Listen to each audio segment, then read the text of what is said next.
Welcome back to the channel. This time it's a 9th battle report again. It's going to be 9th battle report number 50, so it's a bit of a special occasion. And as it turned out, I had a friend coming over all the way from The Hague. He was having some holidays and he brought an army and he came by for a game. So he brought his Ogre Khan army, which was quite similar to the army that he would be using to play a tournament the weekend after. And we had a blast just playing quite a casual game.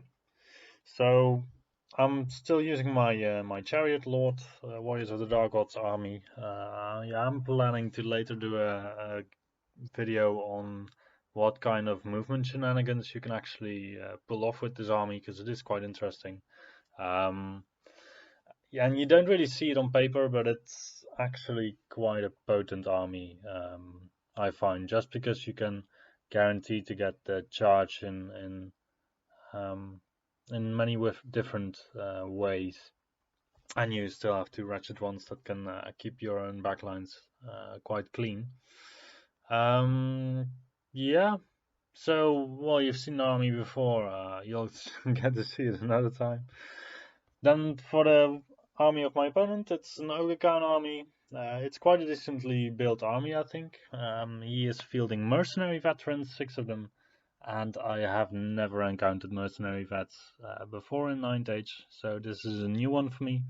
I always find that in Ogre Khans it's mostly the characters that do the damage in the Ogre blocks, so in the Bruisers and the Tribesmen. But probably in this game the mercenary vets are gonna impress me quite a bit by their performance. So yeah, what I mostly think Ogre Khans is lacking is the combination of some agility and strength, especially strength 5. Like strength 4, you can readily get in the army, and strength 6 you can also get, but on your great weapons, on your bruisers. The bruisers only have an offensive 3. You're only gonna hit on a 4+. Your stomps are still strength 4. Yeah, in general, I would say that Ogre Khans can dish out a lot of strength 4 attacks, but anything higher than that is often quite a challenge, except apparently if you include mercenary veterans and, well, obviously the Rock on the charge does a lot of damage. Yeah, he has 2 thunder cannons. I think that's a good play for Ogres, just to be able to say no to the matchups where you face a dragon or a Vermin Lord or any big kind of scary thing that, well, is kind of impressed by a cannon. And he has 3 bombardiers to just fill up the points, basically. Yeah, so here's also some army picks of my opponent's army. Yeah, it's an army that has been converted quite heavily, so I think you're gonna struggle to find at least one single ogre in there that has not been modified in any way. So the army is full of enlarged axes and extra armor on the ogres and extra icons and extra trophies, and in the bottom middle you can see a thunder cannon that is being hauled into battle by 2 ogres just on their shoulders. On the left you can see the rocks that my opponent is using. That's actually made from a Chaos Slaughter Brute. On the right you can see the Gnoblins, or the Gnoblars. And on the top left you see his Wizard Master. Yeah, so I think all in all it's a nice looking army. You'll be able to see it a bit more once we go to the game itself. But there's a lot of energy that went into this army, and every single model in the army looks great to me. And with that, let's go into the battle. So we are playing Refused Flank and Spoils of War, so the tokens are underneath the measuring tape in the middle. These are tokens that you can grab with any one of your scoring units at the start of your turn, and if you pick them up and you have 3 ranks, less than 3 ranks, 3 full ranks that is, then you're not going to be able to march for the rest of the game until you drop the token, like by losing combat, dropping the token, running away, rallying again, and being able to pick up another one. Yeah, this is quite funny because we both have armies that don't have a lot of units with 3 full ranks. So my opponent does have his Knoblas, and he does have his tribesmen that with the character are going to be 3 ranks. Otherwise, he's just going to have to sacrifice his marching ability with his units. For me, I have the barbarians, I have the warriors, but also not anything else. I can boost the numbers of the ranks in the barbarians by putting the giant in there, but then is it worth it, these 4 extra inches to put your giant in there? I don't know. So in the middle of the field we have some ruins. On the right we also have some ruins. This is because I have the wasteland torch on my warrior unit. I think it's a really nice upgrade because you can replace, well, obviously woods with ruins. Mostly on cavalry units this is really nice, but I didn't have any points in my special slot anymore. On the core slot it's also nice, also in this army, because ruins give you hard target 2 instead of the hard target 1 of the forest.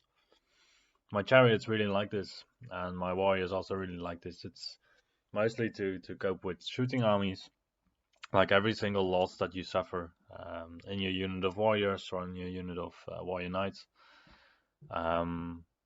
is one too many, to be honest. And then just getting hard target 2 instead of hard target 1 is really a blessing against some armies. Also, it does spoil the plans of your opponent sometimes. So now in this case, the woods was really in the well, nearly off the board, but the fields that I could torch down were also just out of the board. Yeah, and otherwise I have a Helmar token on the left on the water feature.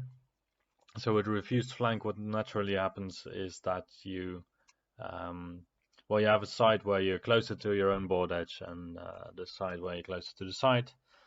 This side of the this side of where you're closer to the side table edge is naturally gonna turn around a little bit towards your opponent's backside, like a little bit of a door, and then you just meet in the middle. That is either you just run forward, both of you, or you get this little bit of a turning motion, and in that way, placing a Helmar token all the way on the left is ideal for me, because this enables me to put pressure on the point where my opponent would like me to not put any pressure, I believe. Because that is where he would like to advance, especially with the hill. So now with the hill, with a Chaos Lord on top, I can effectively zone him out. The Warrior Knights do the same job there. And then when the portal allows me to go at some point through with the Helmar tokens, and just flank my opponent without giving him a charge opportunity. So either that, or he has to fully commit into the left side of the table, which he is not going to do. I think that is a good choice, because in the end it only delays you 1 turn, this doing that, because I can just as easily put a Helmar token somewhere else on the board. So that I think maybe a lot of people get distracted by this first Helmar token, and it really does make a difference for the Warriors of Dark Gods player, or at least in your mind. But then, yeah, 1 turn later you're gonna have just the same effect with a different Helmar token somewhere, and that you can choose free on depending on what happens in the first turns of the game. Yeah, so at some point I decided to drop my entire army. At this point it didn't make sense for my opponent to drop yet, because I didn't really have anything on the board yet. I had my Ratchet ones, I had my Chimera, but otherwise not really a lot. For my opponent it was already quite obvious what was going to be where. So I could deploy it in the way that you see. I have a Chaos Lord on the hill to zone out my opponent. I have another Chaos Lord close to the hill to just rule out the center a bit. I have my Ratchet ones to just go forward first turn, see where they land, and depending on that, move the rest of my army. I have my Barbarians that might, at some point in the game, pick up a token. but are mostly there for the wizard bunkers. And warriors on the right, my plan with them was to first turn advance up to the wall, because they do have the movement for that. Making it such that my opponent will probably not want to charge them because of the distracting. And then afterwards I will be able to charge his tribesmen, because 1-to-1 I would expect them to win this fight, especially with a Chimera that can back them up. The Vanguard move sees my Barbarian Chief going forward, is 6 inches, and I feel this helps incredibly in getting them on the flank, because if you start with a 20-inch move with a single model, then you're not going to be able to move past your opponent's units, and if you have Vanguard 6 inches, this is really the difference, especially for single models. Especially for single models that have a 1 armor save, resilience 4. You can just also park them in front of your opponent's units, provided it's the right unit, of course. And against ogres, it's a little bit more tricky because they do a lot of pain, all of them, mostly. Yeah, so my first turn, first ratchet ones, they move up. The first one actually makes it into the trappers, so I was really pleased with that. And then I wanted to keep the other one a little bit back, and that didn't really happen. He also just went very eagerly forward, going something like 16 inches or so, which is fine by me, because if my opponent now charges in with rock rocks, he can either stay there or he can overrun. So I should have considered that a little bit more with the Chaos Lord on the right side of the hill, because if I tilted it a little bit more towards the ruins, then my opponent really didn't have a choice of what to do when he would have gone in there. And that is something I generally have to learn still with this army, just the placement of every single model that you place. They are such mobile pieces, and the pivot at the end of your move is so incredibly strong that you really have to use this to your full extent. So the Ratchet one is able to clear the Scrappling Trappers, which results actually in a failed panic test of the Gnoblars behind them, and the Ratchet one in the backfield of my opponent, which is, well, kind of great for me, to be honest. So this just puts some pressure on the back. It's not that impressive of a model for ogres, because it just has 3 wounds, resilience 4 with a 5 of regen, and it does d6+1 strength 4 hits. Yeah, it can perform quite well against ogres. It can also just not do too much and get struck down in one round of combat, even if you charge in the rear or block. Yeah, but well, it's fine like this. So the second Elmore token plays all the way at the top of the hill, next to my Warrior Knights and the Chaos Lord. And this is to make sure that I can bridge the gap between the hill and my opponent's mercenary veterans, because I don't really want to face them face on, I think. And in this way I can just teleport either the Warrior Knights or one of the chariots to go on to put some pressure on the flank of my opponent. And yeah, that felt really good. So this is a way in which you can pull off the charges that you want to have, because you're just playing a different movement game than your opponent. So unless your opponent really has sufficient stuff to block off all of the little paths in his deployment and into his army, then, well, by that point the units themselves are going to be a little bit more squishy. So that's going to be in favor of the Warriors of the Dark Gods generally. So my opponent did charge in with the Rock Rocks onto the Wretched one. And I was kind of intrigued by this move, because I don't know if I would have done the same. What I was thinking is that he could still also have charged into the Wretched one with his big block. So his big block of ogres. It would have given him a flank charge on it, and he would have been able to overrun towards the ruins. Out of reach of my Chaos Lords. I could only have charged in with my Barbarians. Maybe if he overran too far with the warriors at the front. But then again, if I get the barbarians into the sides of his ogres, I'm not really confident about the combat potential of my barbarians. And he has great weapons on these guys, so probably a giant is also not too much of a problem for them. And I'm saying that, but well, I'm not that good in judging how good a block of barbarians with a giant is, because I rarely put the giant in the barbarians.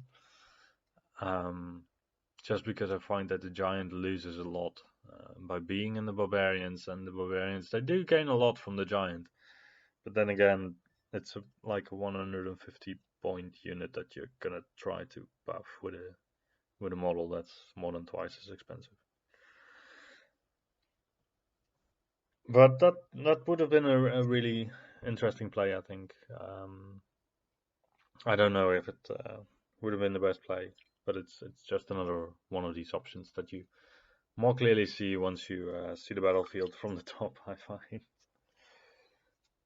Then for the rest, my opponent was working out a little bit in the bottom center of his lines what to do regarding the Ratchet One and the Bombardiers and the Stripesmen and the Cannon.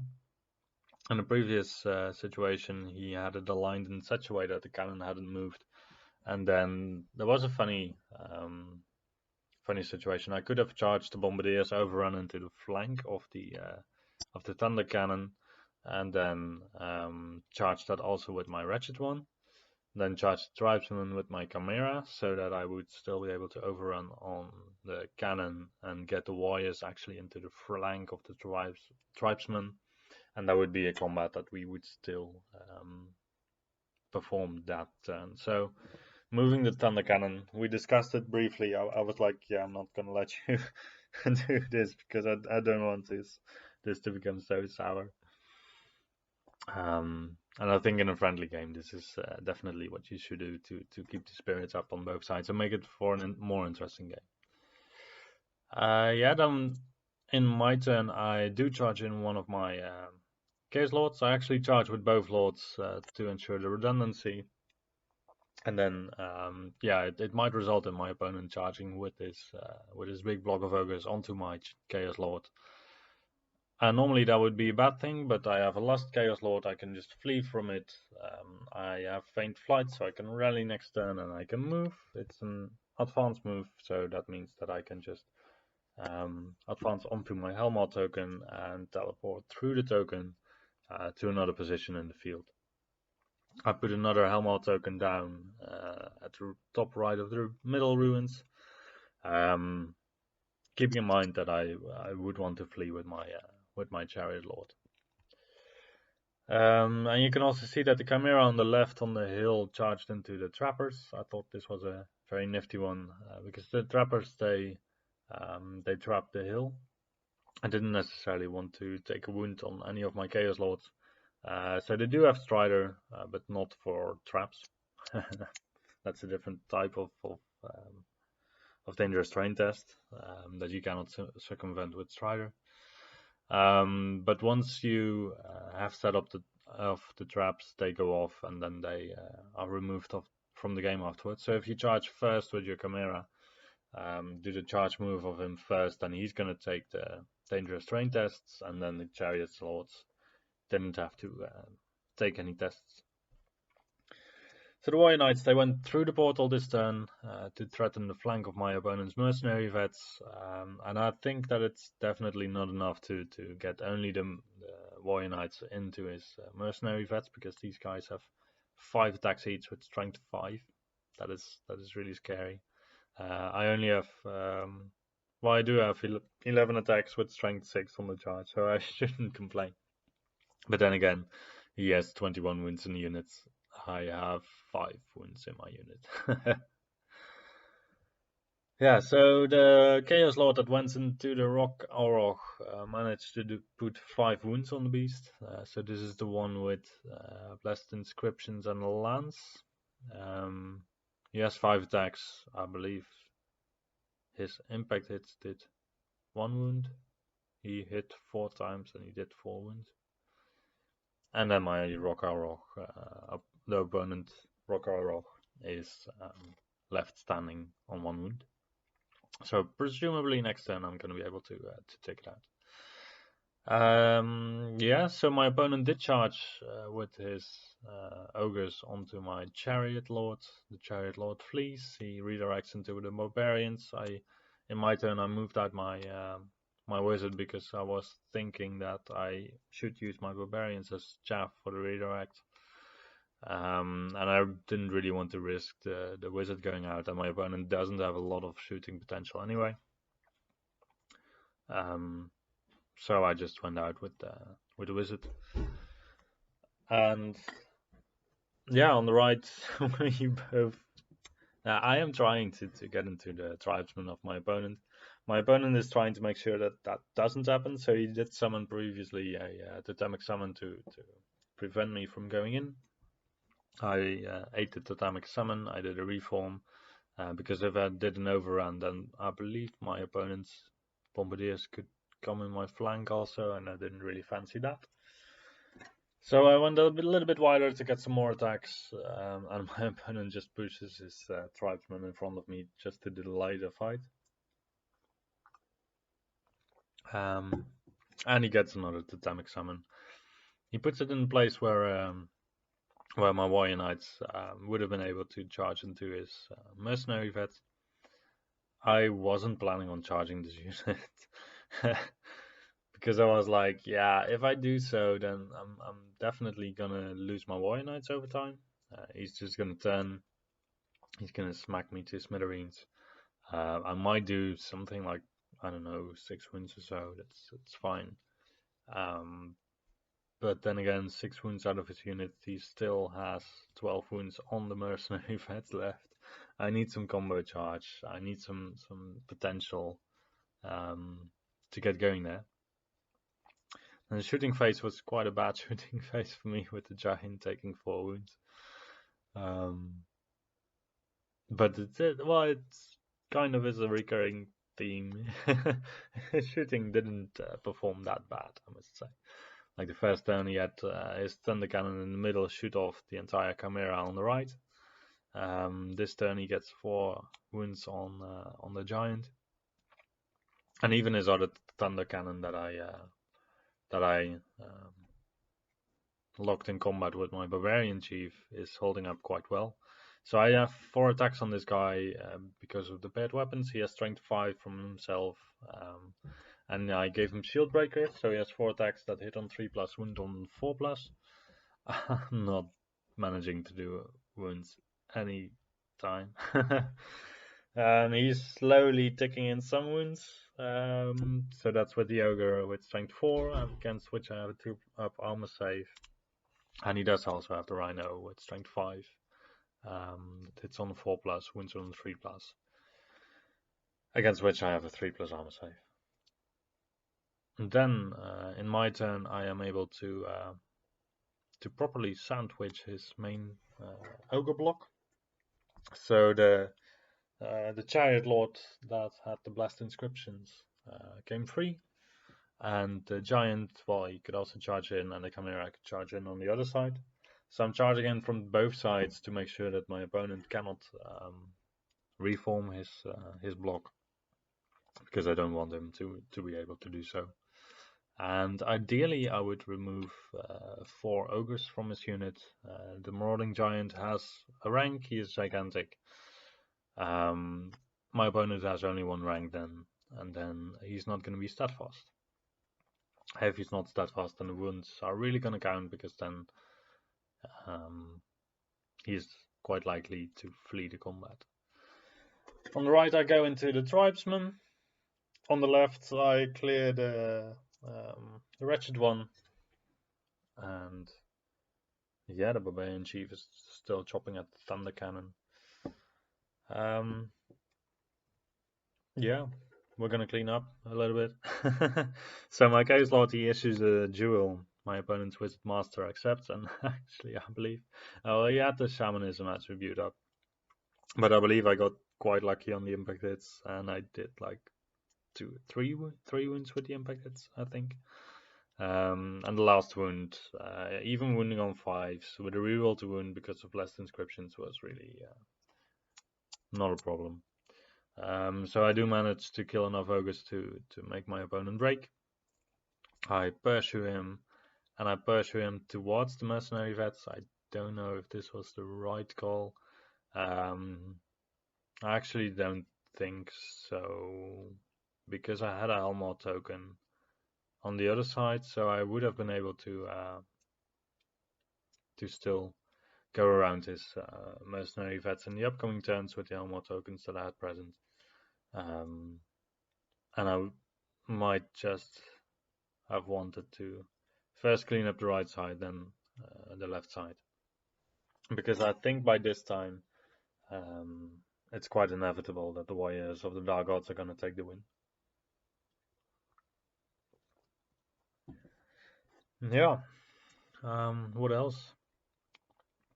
Yeah, the magic setup that I'm playing is actually quite nice, I find. So with Avocation, I have been playing Wizard Masters on Avocation for some time, both with Vampire Covenant and with Warriors of the Dark Gods, and it's mostly for the third spell that you do this, because you have the Ancestral Aid, you have Spectral Blades, and you have Whispers of the Veil that are really nice spells.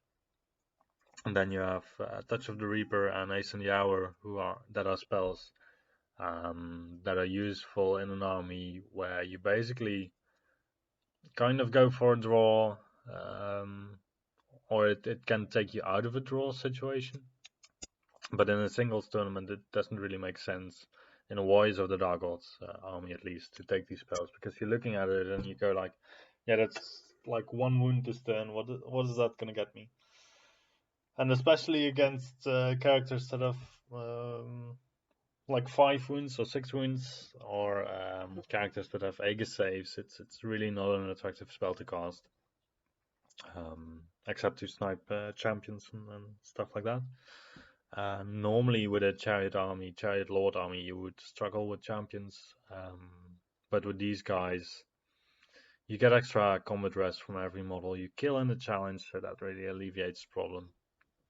And otherwise, yeah, you still have a guy with 5 strength, 5 attacks with either reroll to wound or with the halberd. So that's 6 strength, 5 attacks with reroll to wound. No, wait. The one with the lance is 5 strength, 5 attacks, reroll to wound, strength 7 on the charge, and the other one is paired weapons and Kingslayer. So he quite easily goes up to 7 attacks at strength 6. Yeah. And then even then, if you don't manage to do the damage that you wanted to do, your opponent is likely gonna have a max of like 3 ranks a banner, maybe BSB, so that's 5 combat rest. You'll still be able to do 1 or 2 wounds. Then losing by -3 isn't, of course, not that good, because then you go to Discipline 6. Still, you have a reroll on the Discipline test. So if you lose by like 1 or 2, then likely you're gonna stick around. And the units that do have multiple ranks are usually infantry units that don't have Swift Stride, and it's really difficult to get multiple different units against your chariot due to the small frontage. So it might still be feasible, like if you get your chariot in a situation where it gets charged by both a Rocks and a unit of Scraplings or so. But even then, the Scraplings should have parry probably, because otherwise you're just gonna hit on 2s, wound on 2s on the Scraplings, and not even lose by that much. Anyway, it's yeah, they are quite interesting, these chariot lords, but you have to build your army around it. And I think, yeah, well, I'm quite sure that you could also do it in a different way, where you focus more on just big bulky units. But then in this time, I just wanted to try out what would happen if you went for a heavy single model army with Warriors of the Dark Gods. So for those who have been paying attention, you might see that Helmor has also been able to sneak up all the way to the other side of the field. So I was running a little bit dry on combat potential and units that were threatening my opponent. So the warriors, they actually still survived with some bad luck on the first turns. The matchup became quite sour for the warriors against the ogres, and then the final round saw my single warrior champion surviving against 2 ogres of my opponent, 1 on 1 wound. With his combat attacks, I believe he killed just he did like 2 wounds, meaning that my opponent lost combat and he broke.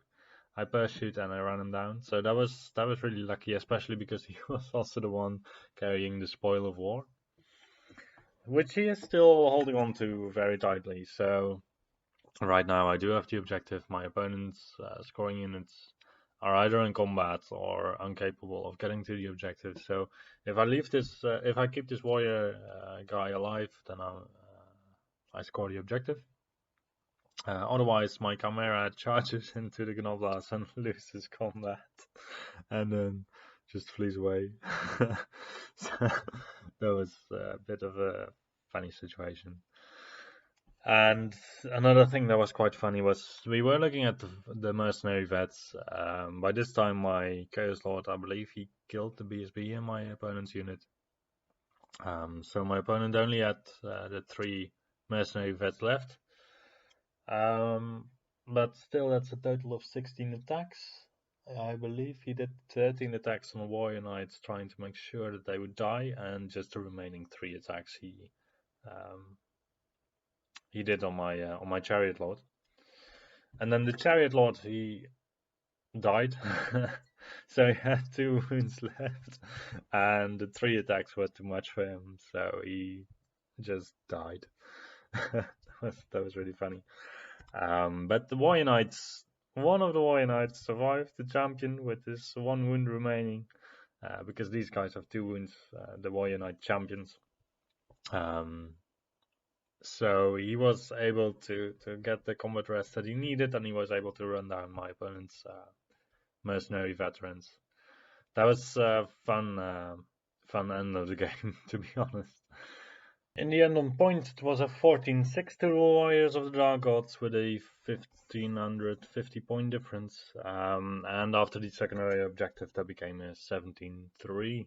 So that was another good day for the Warriors of the Dark Gods. I hope you liked this one, and I'll see you the next time.